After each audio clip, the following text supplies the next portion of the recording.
জনাব মুহাম্মদ রাসূলুল্লাহ সাল্লাল্লাহু আলাইহি ওয়াসাল্লাম 570 ঈসাই সালে, কত সালে ভাই? 570 ঈসাই সাল, যেটাকে আমরা খ্রিস্টাব্দ বলি। খ্রিস্টাব্দ, খ্রিস্টানের শতাব্দী। আসলে ঈসাই সাল শুরু হয়েছিল যেই দিন আল্লাহ পাক রব্বুল আলামিন ঈসা আলাইহিস সালাতু ওয়াস সালামকে দুনিয়ার থেকে আসমানে উঠায় নিছেন, সেই দিন থেকে ঈসাই সাল শুরু। আমরা কি বলতে পারি, আজকে ঈসাই সাল কত? 2026। কত ভাই? তার মানে আল্লাহ পাক ঈসা আলাইহিস সালাতু ওয়াস সালামকে 2026 বছর আগে, কত বছর আগে? আসমানে নিয়ে গেছে। তিনি আসমানে আছেন, তিনি আবার দুনিয়াতে আসবেন। ঈসা আলাইহিস সালাতু ওয়াস সালাম আবারও দুনিয়াতে আসবেন। তো নবী আলাইহিস সালাতু জন্মগ্রহণ করছেন কত ঈসাই সালে? বলেন 570, বলেন 570। নবী আলাইহিস সালাতু নবুয়তি পেয়েছেন 40 বছর বয়স। কত বছর?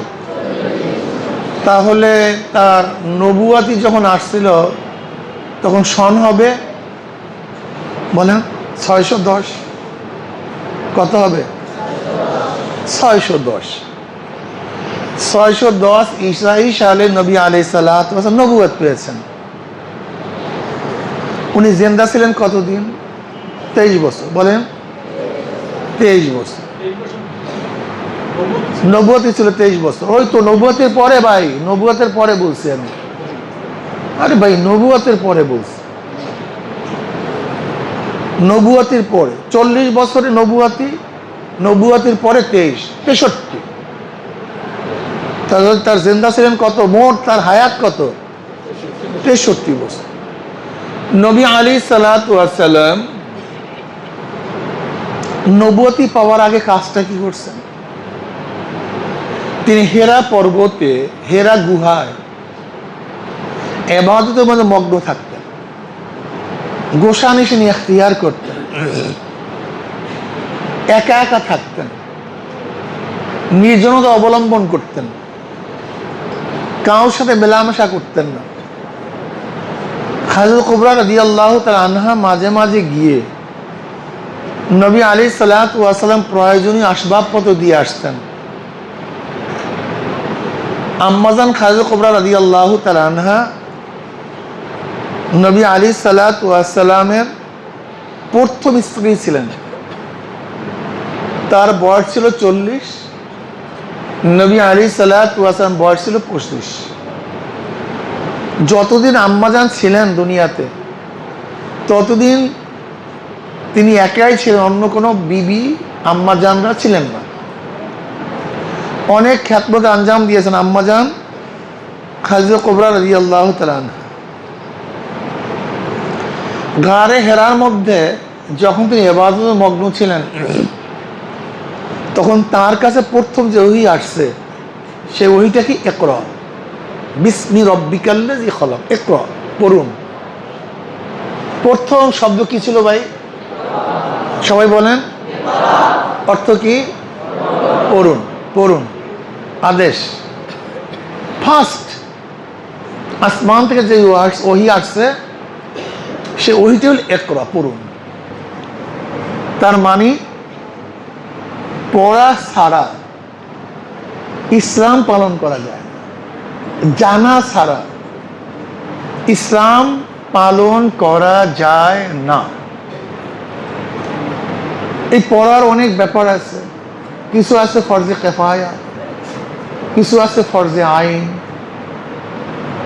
যারা মক্তবে পড়েন এরা সবাই ফরজে আইন, সবাই ফরজে আইনের দায়িত্ব পালন করতেছে, সবাই। এই জন্য আমাদের মুহাদ্দিস সাহেব রহমতুল্লাহ আলাইহি বলতেন, আমার মনে চায় আমি একটা মক্তবে সবক নেই। তিনি বলতেন, খায়রুকুম মান তাআল্লামাল কুরআনা ওয়া আল্লামা। এই হাদিসের মিসদাকের মধ্যে তারাই আছে যারা মক্তবে পড়ায়। যারা কোথায় পড়ায়? মক্তব। এটা ফাউন্ডেশন, এরা ভিত্তি স্থাপন করে। ভিত্তি। আজকে দাওরা যারা আসছে, ইফতার যারা পড়ছে, ওই মক্তবে না পড়লে এখানে আসতে পারতো না। ওইটাই সূচনা। এর জন্য মক্তবের ওস্তাদদেরকে গুরুত্ব দেওয়া চাই, অবহেলা না করা চাই।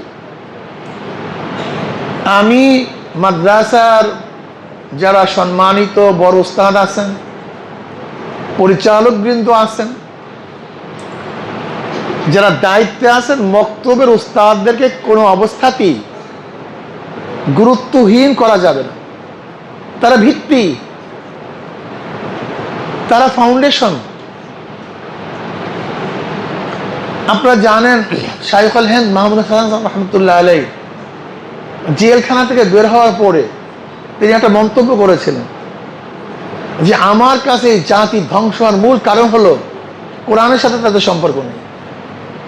মূল কারণ আসলে আমাদের দেখছি আমাদের ইসলাম ধ্বংস হওয়ার মূল কারণ হলো কোরআনের সাথে আমাদের সম্পর্ক নেই। কোরআনের সাথে সম্পর্ক নেই, এটা মূল কারণ।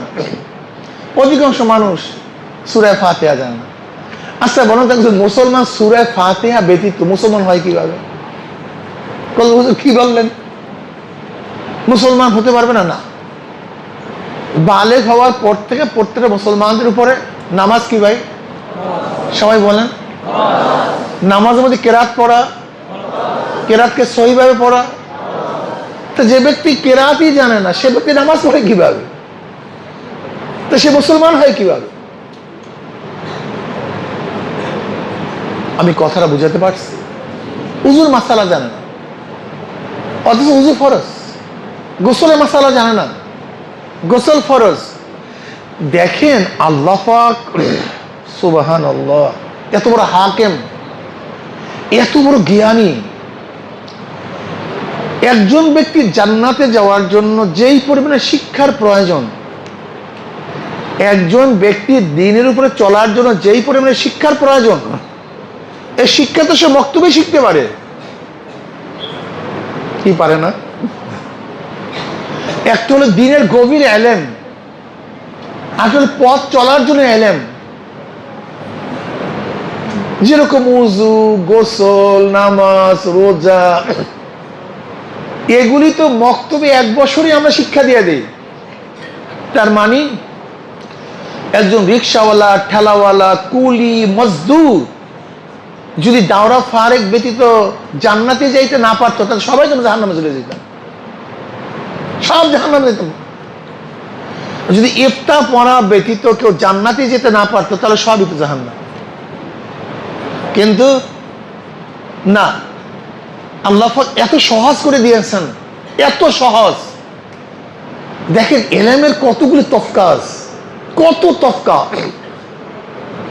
একজন রিক্সাওয়ালা, ঠেলাওয়ালা কেউ আমরা এই হালকা জিকিরগুলির মধ্যে, মাসিক ইস্তেমার মধ্যে একজন ব্যক্তি দ্বীনের উপর চলতে পারে সেই ব্যবস্থা করে রাখছি। বয়স্ক কোর্সের মধ্যে সে ব্যবস্থা আছে। তার মানিটা হলো এই, আল্লাহ পাক দ্বীনকে এত সহজ করছেন, ইসলামকে এত সহজ করেছেন যেন কোনো মানুষ যেন জাহান্নামে না যায়, সবাই যেন জান্নাতে যেতে পারে। কিন্তু পার্থক্যটা কি? আমাদের সচেতনতা। একটু সচেতন হওয়া চাই, আমাদের একটু সচেতন হওয়া চাই, খেয়াল দেওয়া চাই। কিন্তু আমাদের দেখা যায় আমাদের সন্তানকে ইংলিশ মিডিয়ামে পড়াই, কিন্তু কেরাত শিক্ষা দিই না। বাংলায় ভালো কিন্তু কেরাতে ভালো না, অঙ্কে পটু কিন্তু মাসালায় পটু না। ডাক্তার হয়েছে কিন্তু উজু জানে না, গোসল জানে না। এটা কি কঠিন ছিল? কোনো কঠিন ছিল না, কিন্তু ইসলামের আগ্রহ ছিল না, দ্বীনের প্রেম মোহাব্বত ভালোবাসা ছিল না, এই জন্য সে দিনদার হয়নি। যাই হোক, এই শাইখুল হিন্দ মাহমুদ হাসান রহমতুল্লাহ আলাইহি ওই বক্তব্য অনুযায়ী হাফিজুর রহমুল্লাহ সেও কিন্তু প্রত্যেক জায়গায় বক্তব্য খোলার চেষ্টা করেছেন। আমাদের শায়খ মুর্শিদ নব্বরুল্লাহ বারকাতাহু ৬৮,০০০ কিরাত, ৬৮,০০০ কিরাতুল কোরআন মাদ্রাসা, ৬৮,০০০ কিরাতুল মাদ্রাসা, যেন মুসলমানের একটা সন্তানও কিরাতবিহীন না থাকে, দিন শিক্ষাবিহীন একজন সন্তানও না থাকে, একজনও না। এর জন্য আমাদের উচিত ওলামায়ে কেরামকে বলবো, তোমরা যারা তোলাবা আছো, আল্লাহ যখন দ্বীনের খেদমতের তৌফিক দান করবে, তখন যেন এলাকায় মসজিদের মধ্যে মক্তবকে জোর দেওয়া হয়। আমি বিশ্বাস করি প্রত্যেক পাড়ার মসজিদগুলি যদি মক্তবে পরিণত হইতো, যেটা আগে ছিল, তাহলে আমাদের জন্য কত ফায়দা হইত। এখন মক্তব নেই। যাই হোক, আলহামদুলিল্লাহ, কথা বাড়াবো না। এর জন্য আমাদের কিরাতুল কোরআনের যারা শিক্ষক আছেন তাদেরকে গুরুত্ব দেওয়া চাই। এরপরে যারা ছাত্র আছেন তাদের সেখান থেকে গড়া চাই। এইমাত্র পরিচালক সাহেব বলেছেন যেই পরিমাণের ছাত্র সেই পরিমাণের জায়গা আমাদের নাই। আল্লাহর কাছে বেশি বেশি দোয়া করা চাই, আল্লাহ যেন সুন্দর পরিবেশের ব্যবস্থা করে দেন, যেন আর একটা বিশাল শাখা খুলতে পারি আমরা। কি কথা ঠিক আছে? আলহামদুলিল্লাহ। নাম্বার ৩, বর্তমান জমানায় কওমি মাদ্রাসায় যে আল্লাহর কুতুব তৈয়ার হইতো, অলি তৈয়ার হইতো, সেটা কিন্তু একেবারে বন্ধের দ্বার প্রান্তে। এই এখানে যারা উস্তাদরা আছেন, এদের ছোটবেলা সেই মাদ্রাসা, সেই কওমি মাদ্রাসা এখন আর নাই। আমি যখন হাটহাজারী পড়তাম নাহমিরে ছোটবেলায়, সেই হাটহাজারী মাদ্রাসা আর এখন হাটহাজারী মাদ্রাসা এক না। তৎকালীন কাশেম শাহ হুজুর রহমতুল্লাহ আলাইহি সেই ফজরের আগে তাহাজ্জুদের সময় ডাকতো, ও বা উঠো, তাহাজ্জুদের রক্ত হইয়ে যে এই যে চিটাঙ্গের বা সেই সুরটা আজও আমার কানের মধ্যে লাগতেছে। কাশেম শাহ হুজুর সেই আওয়াজ এখন কওমি মাদ্রাসায় নেই। হাটহাজারী মাদ্রাসায় দেখছি ভোর রাত্রে মসজিদের মধ্যে বহুত পাগল ছাত্র, দরবেশ ছাত্র ইবাদতে মগ্ন থাকতো। সেই পাগল ছাত্র, দরবেশ ছাত্র এখন আর পাওয়া যায় না। এখন আপটুডেট কওমি মাদ্রাসায় দেখো, সেই হাটহাজারী দেখছি অধিকাংশ পোলাপান পাগড়ি মাথায় দিত। এক সময় মেয়েখালের অধিকাংশ পোলাপান পাগড়ি পড়তো, এখন আর পাগড়ি এখন প্রায়ই নাই। অনেক যারা একটু আপটুডেট মাদ্রাসা, এগুলো তো পাগড়ি নাই। তোমাদের চিটাগাঙ্গে বহুত আপটুডেট মাদ্রাসা আছে যেগুলো আর পাগড়ি কাউন নাই। তুমি দেখো না, এগুলো কাউন নাই। নাম বলতে পারবো বহুত বড় বড় মাদ্রাসায়, বলতে চাই না, পাগড়ি নেই। অথচ পাগড়ি তো দাইমি সুন্নাত, নবী আলাইহিস সালাতু ওয়াস সালাম মাথায় দিতেন, বহু সহিহ হাদিসের মধ্যে আছে পাগড়ি নবী আলাইহিস সালাম পড়তেন। এটা লেবাসুত তাকওয়া। কিন্তু এখন কওমি মাদ্রাসায় সে পাগড়ি নাই, উঠে গেছে। তাহাজ্জুদ নাই, বিদায় হয়ে গেছে। কওমি মাদ্রাসা আগে দাঁড়ি ছাঁটা ছাত্র ছিল, চিন্তাও করা যাইতো না। এখন ভুঁড়ি ভুঁড়ি পাওয়া যায়, ভুঁড়ি ভুঁড়ি শুরু হয়ে গেছে। কওমি মাদ্রাসার ছেলেরা ছিল আল্লাহর ওলি, কিন্তু এখন আল্লাহর ওলি খুঁজে বের করা খুবই কঠিন। তার মানে আমরা ধ্বংসের দ্বার প্রান্তে চলে আসছি। দেখো ভাই, ইসলাম একদিন আসেও না, একদিনে যাবেও না। ইসলাম একদিনে আসেও না, একদিনে বিদায়ও হবে না। আস্তে আস্তে আসছে, আস্তে আস্তে বিদায় হওয়া শুরু হয়ে গেছে, বিদায় হওয়া শুরু হয়ে গেছে। এর জন্য এখনো দেখা যায় কারিমিয়া মাদ্রাসার ছেলেদের চেহারার দিকে তাকাইলে ভাল লাগে। মনে একটা দিনই পরিবেশ, দিনই পরিবেশ সেই সাহাবাদের মাজলিসের মতো মনে হয়। হ্যাঁ, এর জন্য আমি আপনাদেরকে বলবো যে আখলাককে মজবুত করবেন। এলেম, এলেমুল ওয়াসায়েল। এলেম কি ভাই? ওয়াসায়েল। এলেমের মাধ্যমে মানুষ মুক্তি পাবে না। যদি এলেমের মাধ্যমে মানুষ মুক্তি পাইতো তাহলে শয়তানের তো এলেম কম ছিল না, শয়তান মুক্তি পাবে না কেন? শয়তান তো বহুত জানুয়া, ও তো অনেক জানতো। কাজী জানার মাধ্যমে মানুষ মুক্তি পায় না, মানার মাধ্যমে মানুষ মুক্তি পায়। কিসের মাধ্যমে ভাই? যেরকম উদাহরণ, তুমি উজুর মাসালা জানছো কিন্তু উজু করলা না, এই জানায় ফায়দা নাই। তুমি নামাজের মাসালা জানছো, নামাজ পড়লা না, এই জানায় ফায়দা নাই। তুমি রোজার মাসালা জানছো, রোজা রাখলা না, এই জানার মধ্যে ফায়দা নাই। আমি কথাটা ক্লিয়ার বুঝাতে পারছি ভাই? কাজে শুধু জানার মধ্যে ফায়দা না, মানার মধ্যে ফায়দা। আবার মানলেও হবে না, ইখলাসের সাথে মানতে হবে। কিসের সাথে মানতে হবে? এর জন্য ইমাম গাসালি রহমতুল্লাহ চমৎকার একটা কথা, এত চমৎকার কথা, একটা কথার উপর আমল করলে যথেষ্ট। কুল্লু ইনসান হালকা ইল্লাল আলিম, কুল্লু আলিমুন হালকা ইল্লাল আমিলুন, কুল্লু আমিলুন হালকা ইল্লাল মুখলিসুন, ওয়াল মুখলিসুনা ফি খাতারিল আযীম। এই একটা কথা। সমস্ত মানুষ জাহান্নামে চলে যাবে একমাত্র আলেম ব্যতীত। আগেই বলছি, জানা ব্যতীত আমল করা যায় না। সমস্ত মানুষ কোথায় চলে যাবে? জাহান্নামে চলে যাবে একমাত্র কি ব্যতীত? আলেম ব্যতীত। সমস্ত আলেমরা জাহান্নামে চলে যাবে একমাত্র আমলকারী যারা এলেম অনুযায়ী কি করবে? আমল করবে। আমল করবে না সব জাহান্নামে। সমস্ত আমলকারীরা জাহান্নামে চলে যাবে যে ইখলাসের সাথে না হয়। কিসের সাথে না হয়? আর যারা ইখলাসের সাথে আমল করে তারা সবসময় ভয়ের মধ্যে আছে না যে কোন সময় হোঁচট খাই, কোন সময় গুমরাহ হয়ে যায়। একটা কথা চিন্তা করতে পারছো? কত গুরুত্বপূর্ণ, কত আহাম এক কথা। সমস্ত কথার মূল, সমস্ত কথার মূল। সমস্ত মানুষ গুমরাহ, পথভ্রষ্ট একমাত্র আলেম ব্যতীত। সমস্ত আলেমরা পথভ্রষ্ট, গুমরাহ, জাহান্নামী একমাত্র এলেম অনুযায়ী আমল ব্যতীত। সমস্ত আমলকারীরা গুমরাহ, পথভ্রষ্ট ইখলাস ব্যতীত। কি ব্যতীত ভাই? ইখলাস। আমি কিসের জন্য কাজ করি? কার জন্য কাজ করি? জোরে বলো। আমি কিসের জন্য নামাজ পড়ি? কিসের জন্য রোজা রাখি? কিসের জন্য পড়াশোনা করি? কিসের জন্য হাফেজ হয়েছি? কিসের জন্য মাদ্রাসায় আসছি? আমি কিসের জন্য বয়ান করি? সব কিছু আল্লাহর জন্য, একমাত্র আল্লাহর জন্য।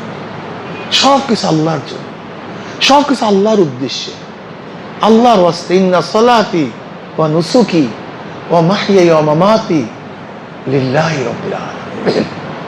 চমৎকার কথা, চমৎকার কথা। সমস্ত মানুষ জাহান্নামী একমাত্র আলেম ব্যতীত। সমস্ত আলেমরা গুমরাহ, জাহান্নামী একমাত্র আমলকারী ব্যতীত। সমস্ত আমলকারী জাহান্নামী একমাত্র মুখলেস ব্যতীত। আর মুখলেসরা সবসময় ভয়ের মধ্যে আছে, না জেনে কখন হোঁচট খাই, না জেনে কখন গুমরাহ হয়ে যায়, না জেনে কখন পথভ্রষ্ট হয়ে যায়। আল্লাহ আমাদের সবাইকে এই নসিহাতগুলির উপর, আমাকে এবং আমাদের সবাইকে আমল করার তৌফিক দান করুন। আর তোমরা মুস্তাজাবুদ দাওয়া, তোমাদের দোয়া আল্লাহ কবুল করে। তোমাদের পায়ের নিচে ফেরেশতারা পাখনা বিছায় দেয়। তোমাদের জন্য পুকুরের পানির মাছগুলি দোয়া করে, তোমাদের জন্য গর্তের পিপিটাকে দোয়া করে, তোমাদের জন্য গাছের পাখিগুলি দোয়া করে। তোমরা অনেক দামি, অনেক দামি। এই মাদ্রাসার জন্য দোয়া করবা, যারা দান করে। কি দোয়া করবো না বাবা? যারা অর্থ দেয়, নিজের অর্থ দেয়, দান, তাদের জন্য দোয়া করবো না? এইভাবে তো আল্লাহ যাদের মাধ্যমে আমরা ইলমে দ্বীন অর্জন করি, তুমি তাদেরকে কবুল করে নাও। ছোট্ট দোয়া করবো, আল্লাহ যাদের মাধ্যমে। তার মানে ওস্তাদ, কমিটি, দানকারী সবাই চলে আসবে। যাদের মাধ্যমে কি বলবো ভাই বলো, কি অর্জন করি? আল্লাহ তাদেরকে তুমি ব্যাস এতটুকু বলিও। আল্লাহ যাদের মাধ্যমে, যাদের ওসিলা ইলমে দীন অর্জন করতেছে, তুমি তাদেরকে কবুল করো ব্যাস। তাহলে এই যে আমাদের যারা কমিটিতে আছে, যারা ওস্তাদগণ আছে, যারা অর্থ দান করতেছে, যারা তোমাদেরকে ইলমে দীন শিক্ষার জন্য এত চেষ্টা করতেছে, মেহনত করতেছে, এদের কোনো গরজ আছে? এদের কোনো স্বার্থ আছে? এদের স্বার্থ শুধু দিন, শুধু আল্লাহ রেজা। আল্লাহ আমাদের সবাইকে আজীবন দিনের উপর থেকে আল্লাহর সন্তুষ্টি নিয়ে কবরে যাওয়ার তৌফিক দান করে। আমি অনেক খুশি হইলাম যে আমাদের মাদ্রাসা বিভাগের মধ্যে রেজাল্টে ভালো, অনেক খুশি হয়েছি। আমি চাই যেন আরো ভালো হয়। ওস্তাদরা অনেক যোগ্য, অনেক যোগ্য ওস্তাদগণ, অনেক অনেক যোগ্য, এবং তোমাদেরকে নিয়ে তারা সব সময় চেষ্টা করে। আল্লাহ আরো বেশি চেষ্টা করার তৌফিক দান। যাই হোক, আমি এখন দোয়া করি, তারপর ইনশাআল্লাহ ওস্তাদগণ তোমাদেরকে পুরস্কার বিতরণ করবে। আল্লাহুম্মা আমিন।